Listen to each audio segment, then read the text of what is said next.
here in the first place. So then, if I open up databases here, I can see the databases for the elections. They're actually showing up, which is insane to me.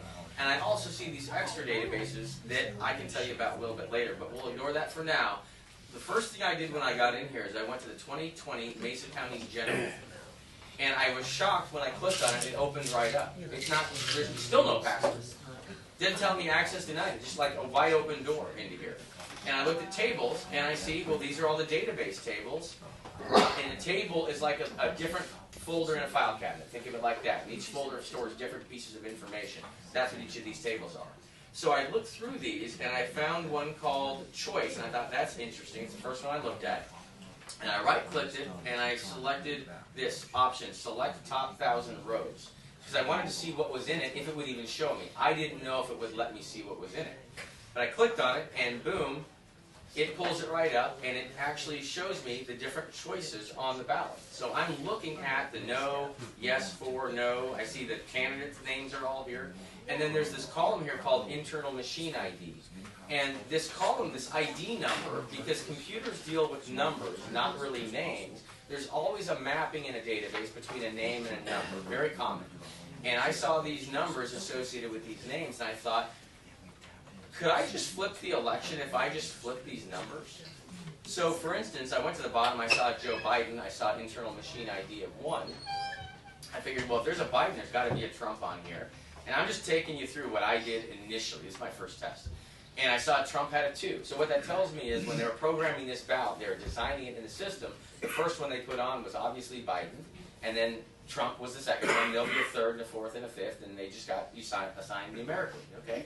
No big deal. So I want to see, can I change this?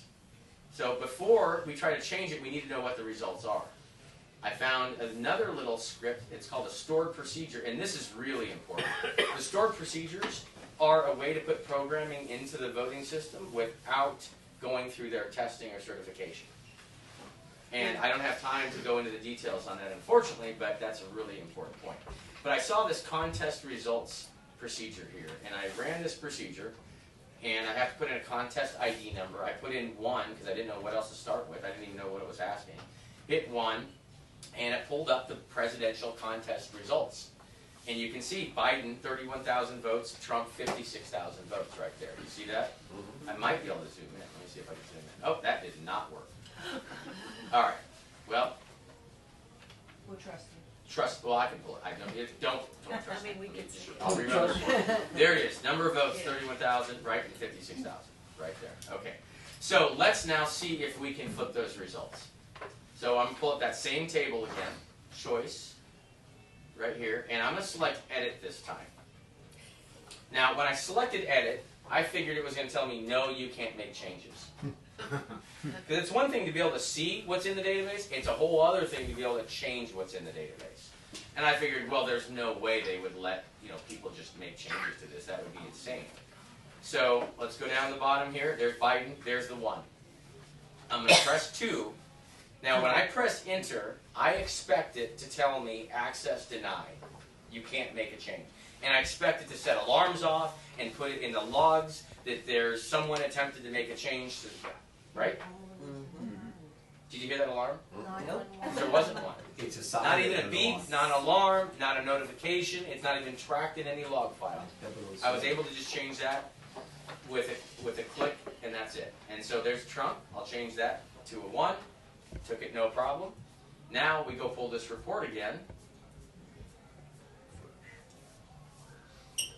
It's got to recalculate everything.